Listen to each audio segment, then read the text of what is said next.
स्वागत, आप देख रहे हैं कहानी कुर्सी की। आज लोकसभा में संविधान पर चर्चा का दूसरा और आखिरी दिन है। राहुल गांधी को बोलना है, बस अब किसी भी मिनट खबर आएगी शायद राहुल जी बोलने के लिए खड़े हो जाएंगे हाउस में, और 4 बजे प्रधानमंत्री नरेंद्र मोदी को चर्चा का जवाब देना है। कल से अब तक कई बातें हो चुकी हैं, कौन जेब में संविधान लेके घूम रहा है, इनके पूर्वज हमेशा जेब में ही लेके चले हैं, जेब में मानकर चले हैं संविधान को। राजनाथ जी ने कहा था, किसने कहा कि भाई लोग संविधान के बारे में कांग्रेस को बोलने का अधिकार नहीं है। प्रियंका गांधी ने कल कहा कि यहाँ राजा ऐसे हैं, ये आलोचना नहीं सह सकते हैं। ये 10 साल से केवल ये जो एक शील्ड मिली हुई है, ढाल मिली हुई है संविधान की, उसको कमजोर करने का काम कर रहे हैं। अखिलेश यादव ने भी ये बातें कही। अब देखिए राहुल गांधी इससे अलग हट के कुछ बोलते हैं या नहीं बोलते हैं, लेकिन एक कंपैरिजन जो कल हुआ वो आज और ज्यादा होगा। प्रियंका गांधी और राहुल गांधी के बोलने की शैली का और सब्सटेंस का, किसमें ज्यादा सब्सटेंस आखिर दिखाई देता है। तो कुछ सर राहुल जी बोले उससे पहले कुछ आपके अनुमान।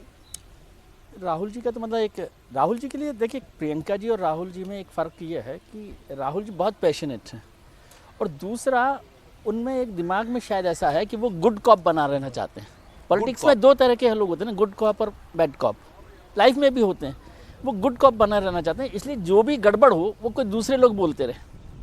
अडानी को बचाना हो, कुछ और काम करना हो, तो वो दूसरे लोग बोले उस पर तो चल जाएगा। विधायकों को तोड़ना हो, विधायकों को मिलाना हो, विधायकों को कहीं ले जाना, वो सब काम दूसरे करें। वो एक गुड कॉप की इमेज में बना रहा है। उनकी परेशानी क्या है कि वो गांधी बने रहना चाहते हैं नेहरू होकर।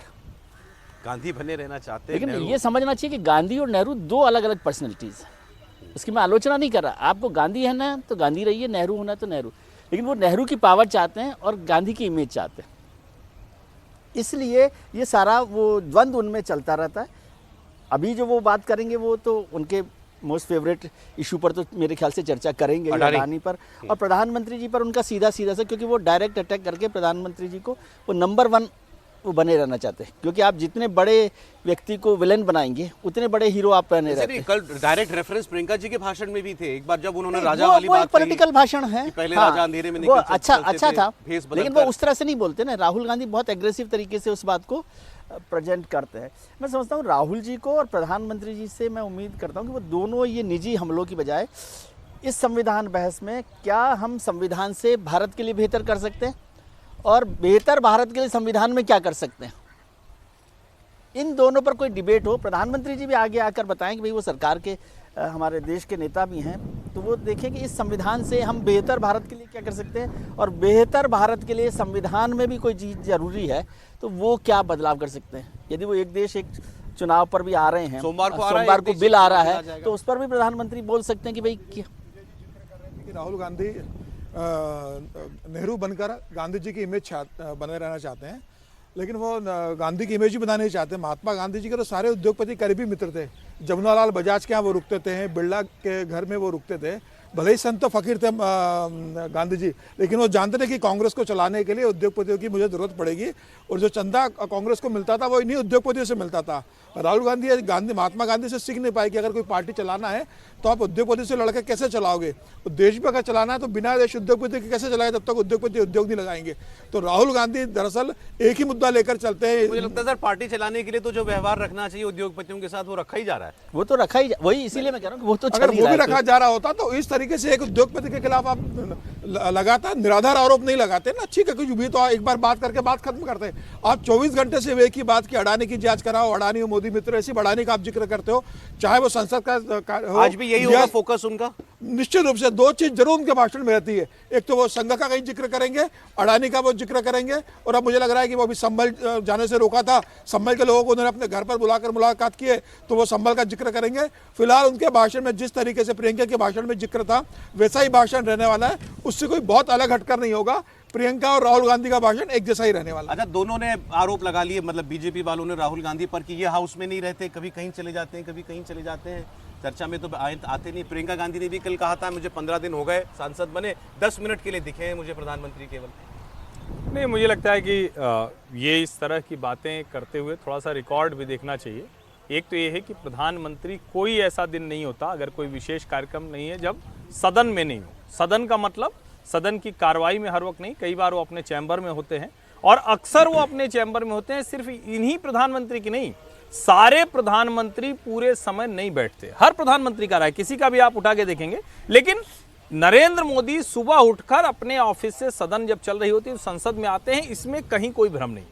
दूसरा इसका हिस्सा है, क्या राहुल गांधी नेता प्रतिपक्ष के तौर पर, चूंकि उनको आक्रामक रहना है, उनको मुद्दे उठाने हैं, वो करते हुए दिखे क्या? राहुल और प्रियंका इसी सत्र के दौरान तो संभल जाने के लिए, फोटो खिंचाने के लिए गाजीपुर बॉर्डर तक चले गए थे और फोकस फोटो खिंचाने के लिए, जाने के लिए निकले थे, नहीं जाने नहीं, तो नहीं, फोटो अरे खिंचाई। कमाल कर रहे हैं। पहले से पता है कि निषेधाज्ञा लागू है और चले जाएंगे, आपके पास कार्यकर्ता भी नहीं कि तोड़ के चले जाते।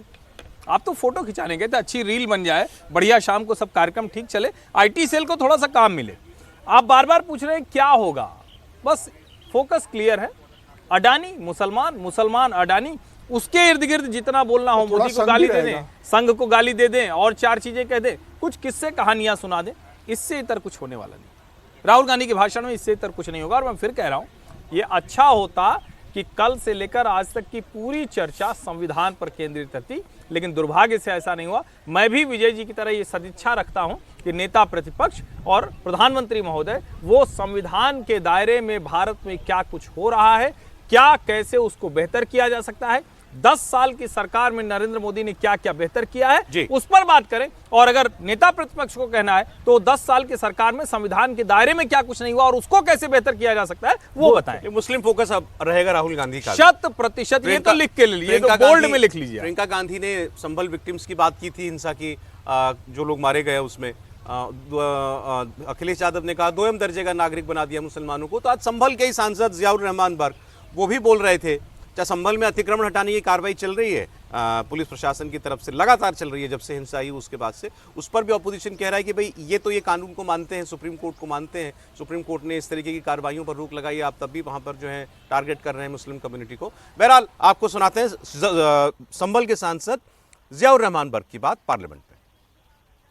माननीय सभापति जी, मैं आपके माध्यम से कहना चाहता हूं कि आर्टिकल 30 के अंदर अपने तालीमी इदारों को कायम करने और उनके चलाने का हक है, लेकिन हमारे साथ ज्यादती हो रही है। ये संविधान को अगर आप कमजोर करेंगे तो याद रखना ये देश कमजोर होगा, हमारा मुल्क कमजोर होगा। जो संविधान के प्रति वफादार नहीं हो सकते वो हमारे मुल्क के प्रति वफादार नहीं हो सकते। मैं उस संभल की सरजमी से आता हूं जहां पर 15 दिन पहले एक संविधान को कमजोर करने का काम किया गया। वहां पे जिस प्रकार से 5 मजलूमों की जान ले ली गई, जिस तरह से 30 से ज्यादा लोगों को गोली मारकर घायल कर दिया गया और 27 से 50 से ज्यादा लोगों के खिलाफ मुकदमा दर्ज किया गया। मैं पूछना चाहता हूं माननीय सभापति जी, मैं सांसद हूं, मैं अपने मुकदमे का, मैंने कहा था मुझे डर नहीं है, मेरे खिलाफ मुकदमा लिखा गया, मैं वहां मौजूद नहीं था। और ये मुकदमा जो हमारे चाहे विपक्ष के सांसद हो या सत्ता पक्ष के सांसद हो, आप याद रखिए जनता की आवाज हो, जनता के बीच में जाकर के आपके जवाबदेही बनती है। और मैंने अपनी जनता को आवाज को उठाने का काम किया, तो क्या गलत किया था माननीय सभापति जी? सिर्फ इस बुनियाद पे मुकदमा लीजिए गया। आज मैं आपको बताना पॉइंट पे बोल रहा हूँ, संविधान पर ही बोल रहा हूँ माननीय सभापति जी। आज मैं चाहता हूँ उन लोगों को इंसाफ मिलना चाहिए, जो इसके जिन्होंने ज्यादती की है उनको सजा मिलनी चाहिए। और आज एक इमाम को सिर्फ इसलिए गिरफ्तार कर लिया गया संभल के अंदर कि सिर्फ उन्होंने अजान लाउड स्पीकर से दे दी थी। अफसोस है कि आज हमारे साथ ऐसी ज्यादती हो रही है। अब जियाउर रहमान बर्क के आरोपों पर हम बात करें, बता दूं आपको, राहुल गांधी किसी भी वक्त लोकसभा में अपना भाषण शुरू कर सकते हैं। हमें जो अभी तक बताया गया 2:10 का समय अब हो गया उनके भाषण का, आगे पीछे होता रहता है, कोई स्पीकर ज़्यादा समय ले लेता है तो समय बढ़ाना पड़ जाता है, लेकिन 2:10 बताया जा रहा है कि वो बोलेंगे। आप दूसरी तरफ लाइव कार्रवाई अभी जो है देख रहे थे लोकसभा की, तो राहुल गांधी के भाषण पर बात करेंगे। जियाउर रहमान बर्क जो बोले, 2-3 बातों पर क्लियरिटी होनी चाहिए। उन्होंने कहा कि अजान को लेकर के गिरफ्तार कर लिया गया कि इमाम को, अब ये मामला सामने आया तो पता चलेगा, लेकिन यूपी में एक आदेश ये लागू है कि आप लाउड स्पीकर की वॉल्यूम को एक दायरे में रखेंगे, आपके परिसर के बाहर नहीं जा सकती। Point number 1। वहाँ जो दूसरी कार्रवाई चल रही है अतिक्रमण के अलावा, तो शहर भर में जारी है।